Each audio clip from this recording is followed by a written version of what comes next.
Rene Magritte was born on the 21st of November, 1898, in a relatively small and irrelevant nation, then and now known as Belgium. Irrelevant, I hear you say. I'll have you know, Belgian chocolate is probably the best in the world. And waffles, can't forget the waffles. Nor the beer. Hey, I bet those green balls of vegetables are Belgian as well. Or at least from Brussels. Wait, wasn't the Congo under Belgian control as well? How can you call Belgium irrelevant when they controlled a huge swath of Africa and... Alright, before I get too graphic, I acknowledge the wonders and importance of Belgium. Its place was crucial, if not near dominant, in 20th century history, and is pursuing a bit of a cultural victory in the foodie world today. However, up until 1898, the year of birth of Magritte, Belgium was a widely unrecognized country. But I want to get on with his life and keep it short.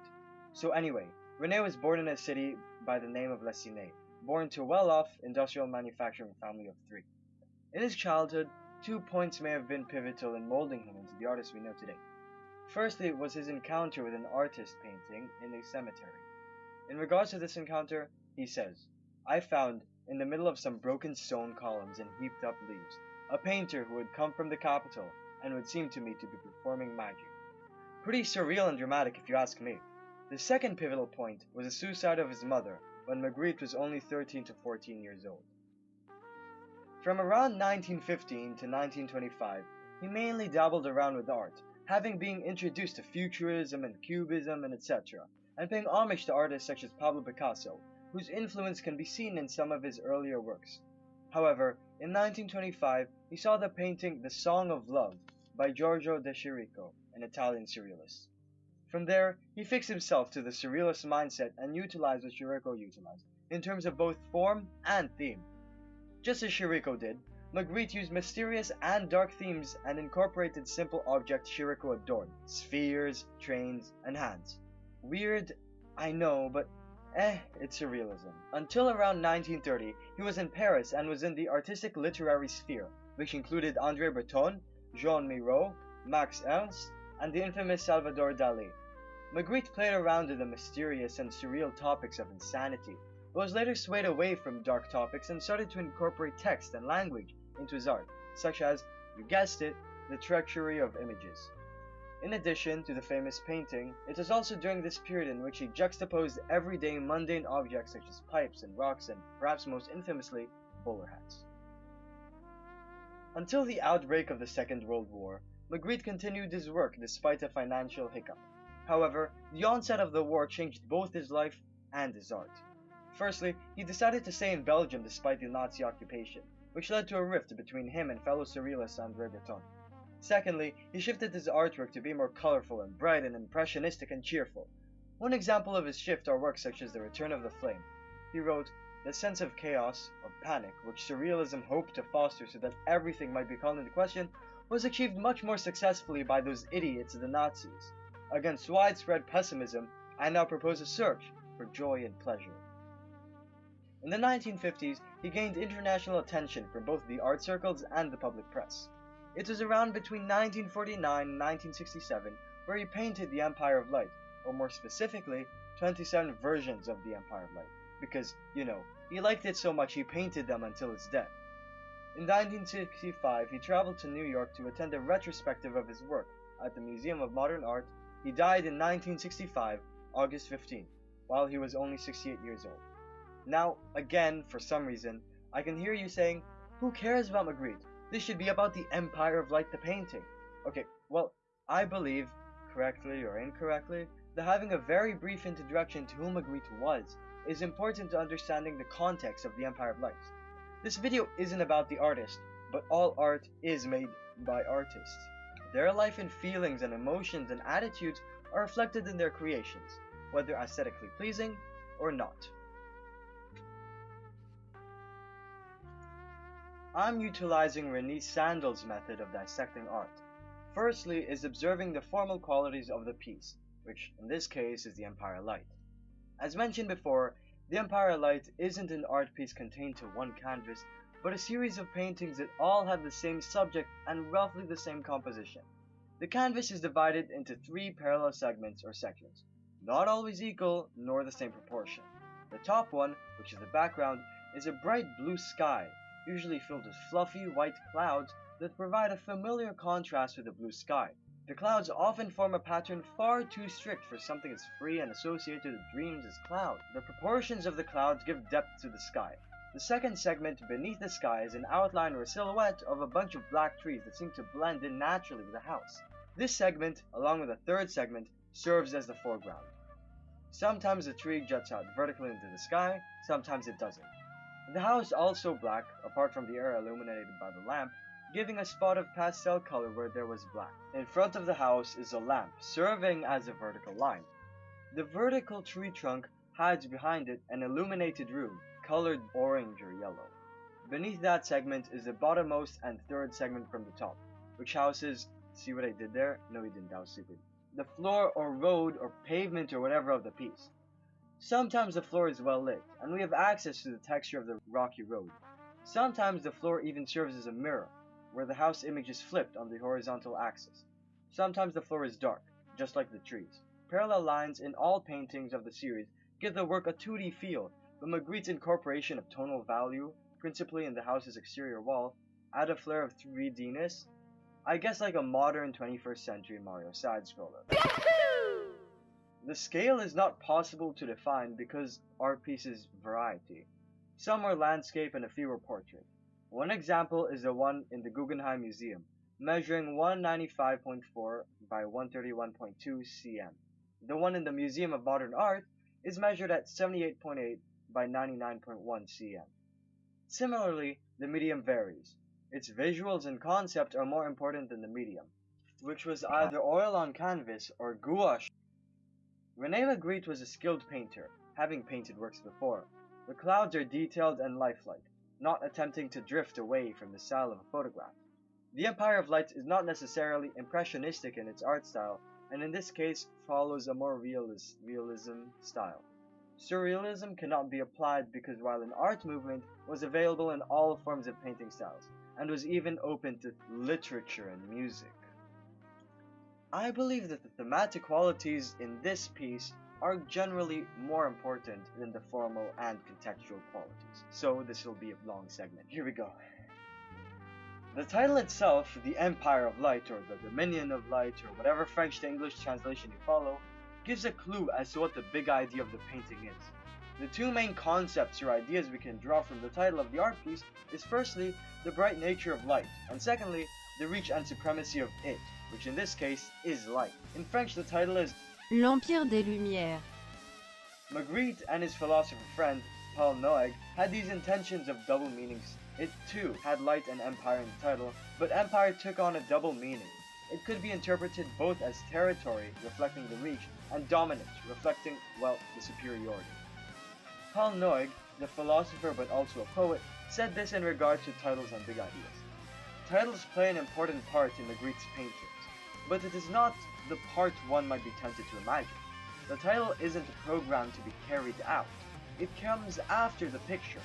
It's as if it were its confirmation, and it often constitutes an exemplary manifestation of the efficacy of the image. He actually goes on, but what he says afterwards is much less relevant.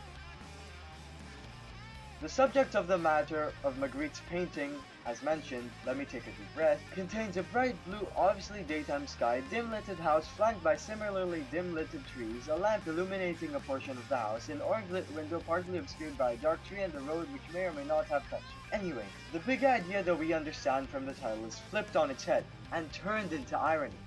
What we would understand from the title is paradoxical to the painting, which itself is paradoxical to real life. The foreground presents a lighting situation which obviously cannot be the case when the sky is bright and sunny. The fantastical, no, not that fantastical, yeah, I guess that one works, paradox is the main matter of the painting. The rest of the painting is relatively simple in its subject. After all, houses, roads, trees, and skies have been painted before and seen before. In the jumble of all these words, the painting actually portrays ironic, unreal, paradoxical, impossible, strange, absurd, confusing, disturbing, and off-putting perhaps. Apart from the obvious paradox, there are several points of view that may be seen from this. What would be the setting of the painting like from the point of view from the person within the house? Do they notice the darkness of their surroundings? Do they appreciate the blue skies like we do in Hong Kong, or do they find it common and mundane? What about a person from outside the house? Is a feeling of panic and depression induced when they see the darkness of the environment sans the sky? Do they feel shut out by the person in the house? Are they a camera which has bad light balance settings? We don't know. These hypothetical questions are infinite in number. A more important question to ask, however, is what we see from outside the painting, in our real world. Does it act like a window? Is the blue sky cold and soulless or warm and bright? Are the clouds patterned in an eerie, robotic fashion or in a way we'd come to grow and love? The only lit room is partially blocked. Why is only one room lit up? Is it criminal? A person who likes solitude? Is it vacant? Are we looking into a nighttime scene or a daytime scene? Is it both? Do we find the darkness dangerous and lifeless, or mysterious and open to adventure? How much do we see, and how much do we not? Rene Magritte.com says, "The sky in the Empire of Light has been painted in an incredibly unsettling light. The luminous sky appears as uninviting and cold, and though it is lit and the darkness that surrounds the light is something to be feared, the interesting aspect of the image is that it is impersonal. It lacks soul and feeling. This is very much keeping with the surrealist artistic movement of its day." The visual sources of the painting are generally uninteresting and mundane, which is the entire premise of Magritte's painting and meaning. Many of his paintings are taking the mundane and transforming them into art pieces by making use of irony, juxtaposition, contrast, and absurdity. Without the element of fantasy, we just see a house, a lamp, a few trees and a sky, I guess, and a road. When talking about the composition of the artwork The Empire of Light, Magritte may have been inspired by the painting of a Victorian-era British painter, John Atkinson Grimshaw, who painted urban scenery at sunset. The painting is called Boar Lane. I didn't know how to fit that into the previous sentence. It can be assumed that a collection of different painted dawn scenes, in addition to his experience as a person who lived in houses, influenced the painting as well. In the context of surrealism, then we can assume that his fellow surrealists influenced the choice of form and theme. For instance, we can name Max Ernst's paintings, for example, Attirement of the Bride, as a source of inspiration. Or alternatively, we could name Magritte's own past slightly gloomy work, such as The Man of the Sea. The paintings mentioned were mentioned specifically because an element in the scene was obfuscated by something, similarly to how darkness hides further definition and understanding of the house and the surrounding landscape.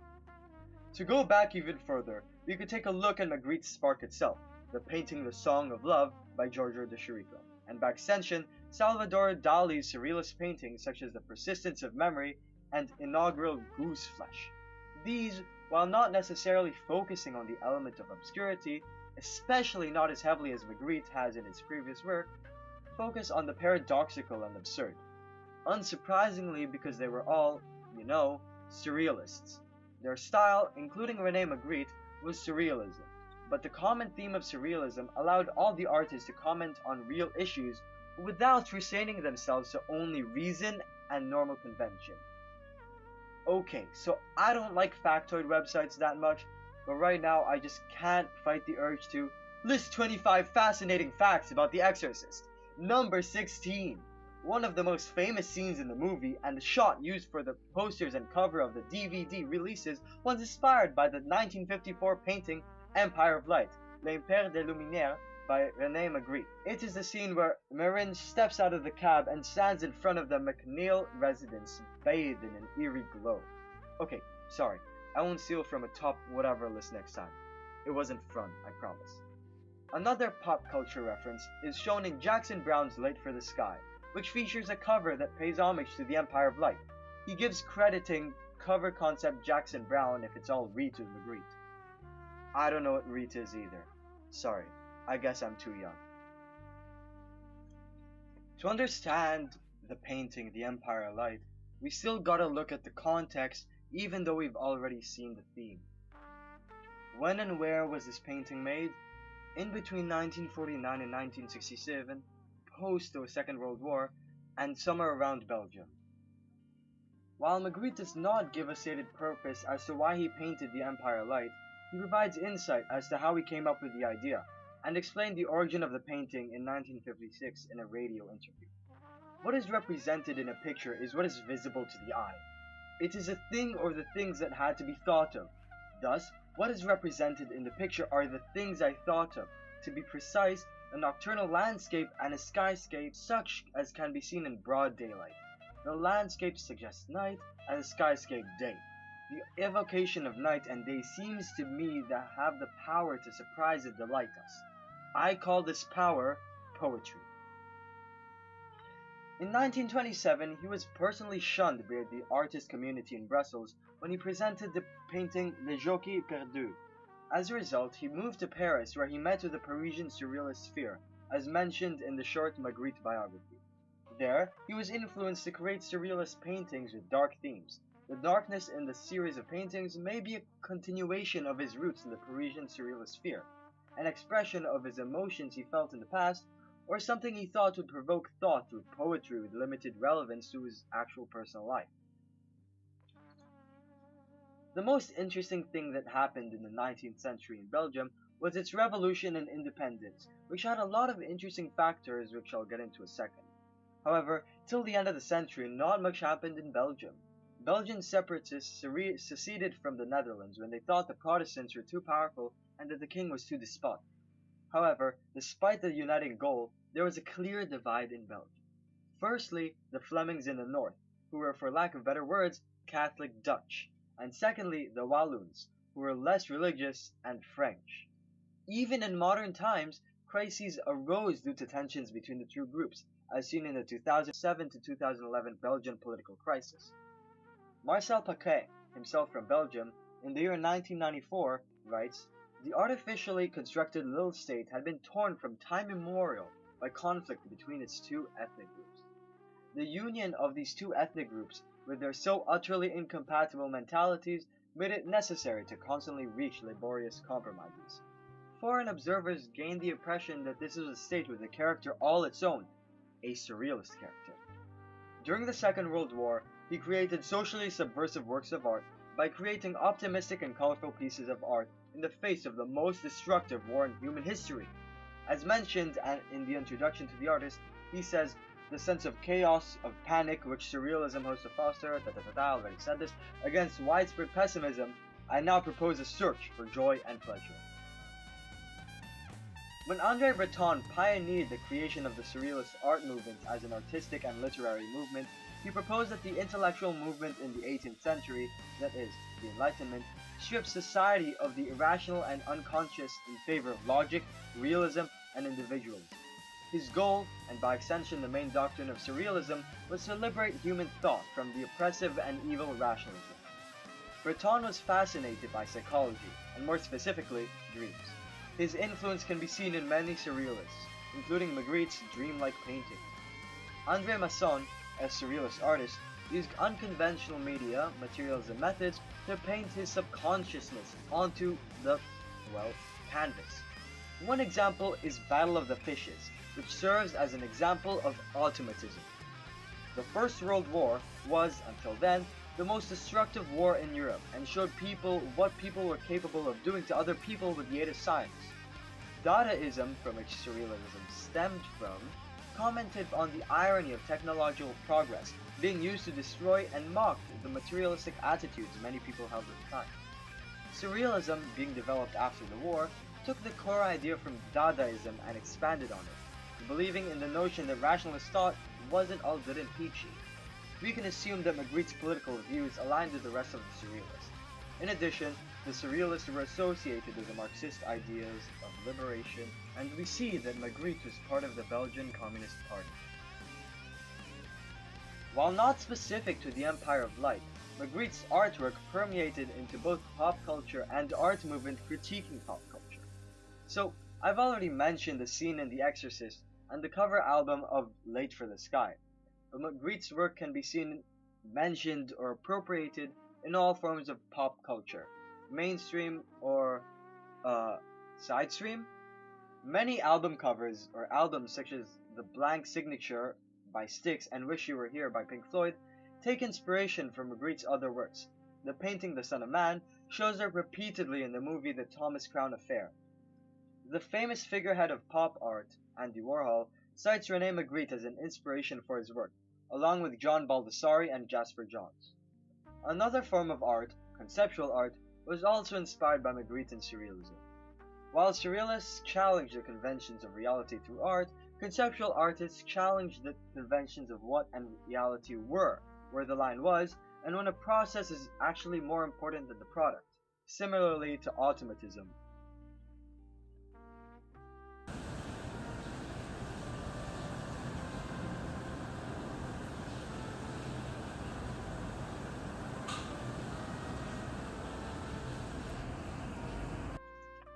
Okay, so I guess after doing the research, it's important to give an educated opinion.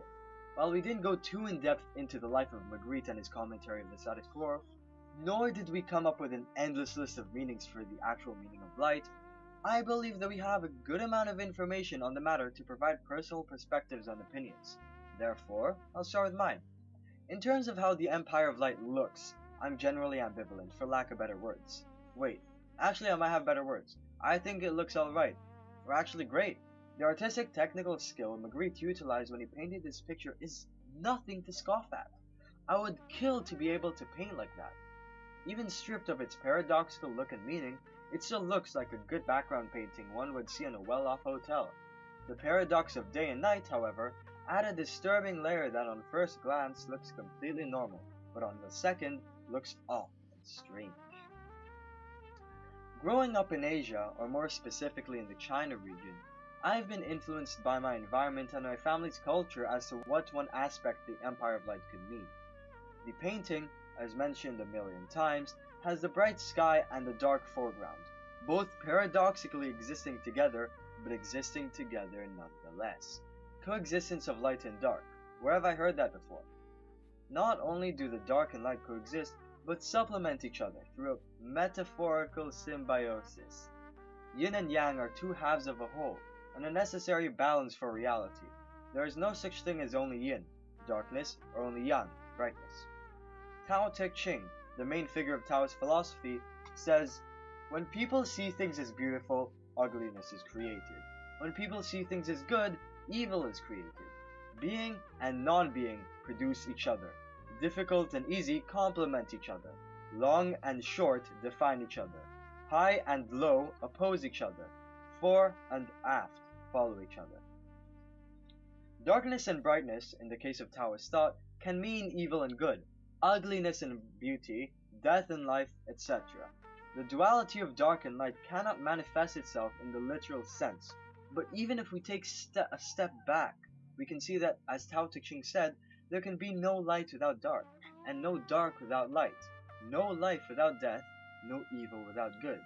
This raises the very philosophical question: is there something objectively evil and something objectively pure? Many schools of thought and religions play around with the idea of evil and the fact that it must be removed from the world through acts of goodness, piety, and purity.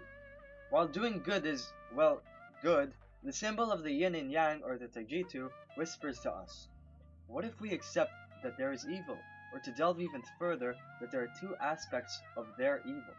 What if the world wasn't so black and white? Yeah, I know, talking about the yin and yang, a bit of an ill-suited metaphor, but whatever.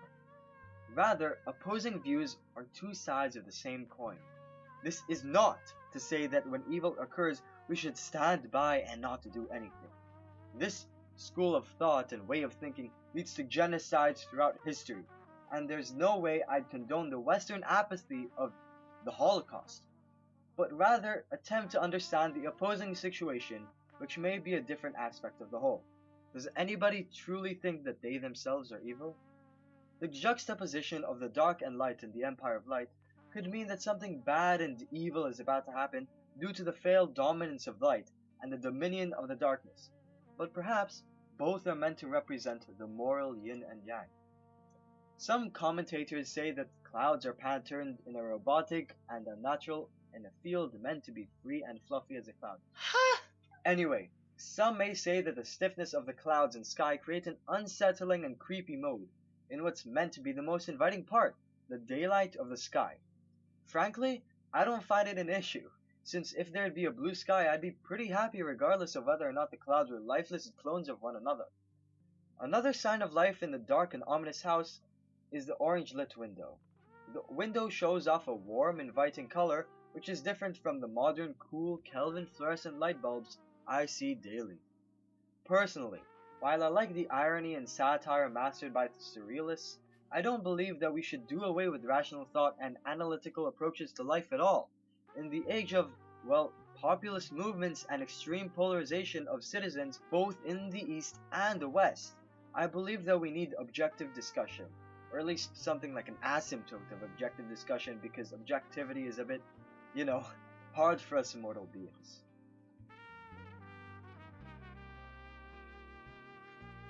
When I first scrolled past this piece on WikiArt, I didn't know why it was so special in comparison to the other surrealist masterpieces Magritte painted, such as Son of Man and Treasury of Images. However, even after looking at it for 1 second, what's hidden, or not so hidden, is revealed. When we go about our daily lives working from dawn till dusk or dusk till dawn, we speed past things that are strange. Whether they're important or not is a different issue, but if we think about it, isn't life's finer details a bit, well, peculiar? No, who cares about all this stuff? Art doesn't matter. Maybe it did a bit more a few years ago when people actually put effort and skill into their paintings. Now, well, you have people painting their dreams, which can sometimes look cool, but most of the time is just ugly. And people who paint white on a white canvas, what the hell is up with that, and why is it art? You present a valid point, or I do, or whatever. It's a known opinion. I'm not gonna necessarily try to sway you to think like me if that's how you think, because that would either be pointless or boring or both. I will offer this though. Even if art doesn't provide the objective technological progress that science and engineering does, all of the arts provide an outlet of expression for the artist. I believe that art is the best way of subverting the status quo, especially when done in an ironic, satirical, or subtle manner. Without art, who would critique our current society, and who would decorate space and time? We need artists, and conceptual artists such as Ghost of Kosef, who created 1 and 3 chairs, who break the boundaries of what art even is, which is already a subjective topic in and of itself.